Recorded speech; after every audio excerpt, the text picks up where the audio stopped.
never thought I would say this, but I'm kind of glad Meghan came back. I'm shocked. I think we're all shocked. But she's actually been the voice of reason. Like, she's actually been sticking it on the girls and actually telling them what's good, what's up. And I'm surprised because I did not think she would do this. I thought it was going to be straight up mean girl, bad vibes. Nah, she's been doing very bloody well. Anyway, tonight's Love Island, yeah? Meghan, it started off with Meghan just being so gassed that she was back. Sis was like, jump. Anyway, I get it. And Blue, Angel's not switching from Ty. I'm sorry to tell you, like, come on now. Also, Meg was like to Yaz, like, oh yeah, I remember you said that you wanted Blue. I didn't even realize she wanted Blue. So when that chat happened with her and Blue, I was thinking, what's going on? What kind of crossover is this? And then I love that, obviously, Meg asked Meghan, oh, what do you think of Dejan and Harry? And Meghan, she was like, ah!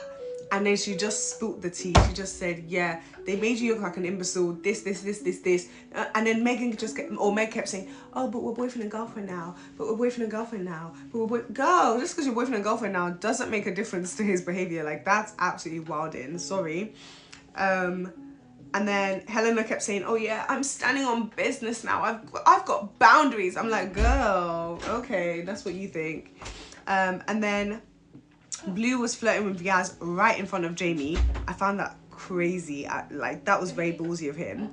And then I didn't like when, obviously, Yaz and Blue went for a chat and Dejan and Harry was like, they were clapping and egging him on. And I was just like, poor Jamie, man, like, not fair. But also, I didn't realise that Blue is also half Persian. Very interesting. Oh, yeah. They seemed to get on, like, they had a nice little chat there. And then Cash was chatting to Jamie. Obviously, when they were having that chat, Cash is such a, he's a wind up. And it was quite funny when he was like, oh, why is Yasmin laughing like that? It was brilliant. And then overnight, Shakira and Connor were talking in bed. And actually, no, before that, Shakira and Connor were chatting during the day. And obviously, Shakira started crying because she was just like scared that she was going to lose Connor as a friend. And then in bed, Connor was crying. I'm thinking, what is going on? Like, damn. Anyway, the next day, Yaz then pulls, what's his name again? Blue for a chat. And that chat was very flirty. You know, they're both very sexual beings and they were doing all of that. And Shakira's told Jamie, like, not to read into it. And Connor made me laugh so much when he was like, I never understand that statement because you're already 5 pages in. That was brilliant. Connor, I feel you ate with that one. That was quite good. Harry then goes over to see Shakira to make sure she's okay. And I don't understand this man. Like, what does he actually want from this woman? Like, please leave the girl is 22. She's actually a baby. Like, leave her alone. You're 30 years old. Harry, you're 30 years old. Every single time I remind you that you're 30 years old. Stop playing mind games with this girl. And she's told you, like, you coming in on me, like checking on me, it's not helping. She's trying to mourn. She's trying to get over you. And you just keep coming in her face. Like, it's so jarring. But obviously, this man still had to flirt because that's all he does best. Like, it's actually annoying. You can't even have a serious conversation without him flirting. But I do think he genuinely likes Shakira. That was scary to know. And he was chatting to Dejan. And it was interesting because he was like, oh, you know, she's like this because of me. So I feel like he's been forced to actually face the consequences of his actions because he's living with Shakira and he's seen how his actions have actually hurt her. And now it's like, oh my God, like, there's a mirror that's been held up to his face and he doesn't like the reflection. So I think he does like her and he does actually feel guilty and he does feel bad. So maybe, you know, maybe he's growing some sort of a heart. I don't know. Meghan and Connor then go to the hideaway. And Connor, I thought Connor had grown up from this, but no, that man is a chatty patty. He was so quick. Verbal diarrhea.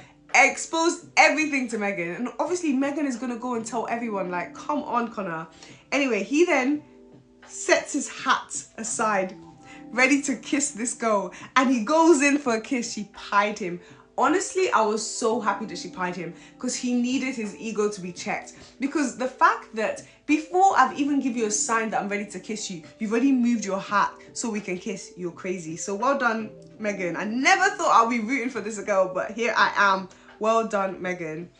And then Harry and Helena then go for a chat. And Harry, being the manipulative demon that he is, he literally twisted the truth, omitted so many key facts, made it sound like it was Shakira that was on him, and it's Shakira that's saying, oh, she's interested, da da da. When, what about you, my guy? You're the one that's been pulling her for chats. You're the one that's been going to check on her. You're the one that's still feeling her like that. Like, it's honestly not fair. So obviously, Helena then takes that information to Meg and Dejan. And she's like, oh, I knew this would happen. Shakira's basically told, like, blaming it on Shakira. And then Dejan was like, did he tell you that he likes her? Like, and she's like, oh, she didn't ask him. You see? Because she assumed it was all coming from Shakira, she didn't think she needed to ask him. How? He is a villain. He's a villain. And then, obviously, Meghan exposed Harry to Helena. That, you know, she had to. Well done for doing it. And as I said, Meghan was actually right in saying that Harry is the common denominator and he is the problem, not the girls. Then obviously we had the grafties. Oof. So the first nomination was Eat, Sleep, Crack and Repeat. And it was Dejan and all the flirting he did with everyone. Then, and like Meg was actually fine with it, but I guess because, you know, she's a girlfriend now, so she doesn't care.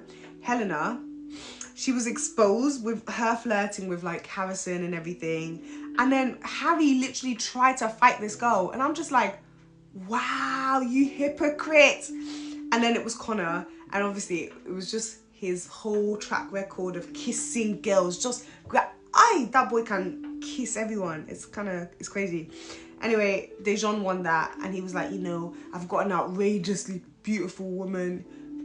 Well done. Then it was best double act. This is where I was scared. So the first one was Helena and Dejan, and this was when Helena was being fake with Meg, or she was being fake with Meg, but obviously chatting to Dejan about Meg. It was peak. It was actually peak, but Meg was fine with it. And then it was obviously Shakira and Tony. And guys, it was bad. It was bad. It was actually really bad. Like, Meg, obviously, her voice, you could already hear her voice getting strained, and she started crying. And then also, Shakira said, Harry and Dejan are the most manipulative fake people here. I hate them all. She was exposed. It really exposed this girl. Nah, guys, I'm so sorry, because when you're angry, there's stuff that you say. So, nah, I would hate to be exposed like that. Oh my God. I felt for her. And then Meg is saying, oh, it's crazy that you guys are saying that about me. You guys act differently towards me. Da da da da da. And obviously Shakira said, rightly so, this had happened off the back of an argument. So of course she's gonna say mean, nasty stuff. Like, that's just what happens. But obviously Meg is now acting like she's the victim in all of this, when you can't. She's one of those people who throws stones and hides her hands, and it's like, girl, let's not do that because you're a hypocrite. And then obviously they were talking about the divide, and Blue saying he doesn't see the divide. Are you blind? Stevie Wonder can see that divide, because what do you mean? And then what's it called, Tony was just basically explaining that, look, you're not warm to people, like, and she's like, anytime you guys are crying, I'm always there for you. You see people who like count and they wait on a situation to bring out all the times they've been there for you. Fake friends, fake friends. Meg, you're fake. Sorry. And then it was, who was the last one? It was Meg and Helena. And their video was rubbish. Like, honestly, the producers, they have an agenda and we can see right through you guys, honestly. And obviously the winners for that was Tony and Shakira. And then it was Fletcher's performance, and it was Harry and Emma with the whole armpit sniffing thing. Then it was Jamie. Jamie, you did so well. Your performance was fantastic. Then it was Harry and Angel. And obviously Harry and Angel won. And Helena was a broken woman, guys. Helena was gone. She was already crying all day, but she was done. She was done. And then obviously Harry being so toxic, he's trying to flip it and make it out like Helena's the issue. Oh, Harry, maybe it's time for you to leave. I think Women's Aid need to put out another statement or something, because Harry, your behaviour is atrocious.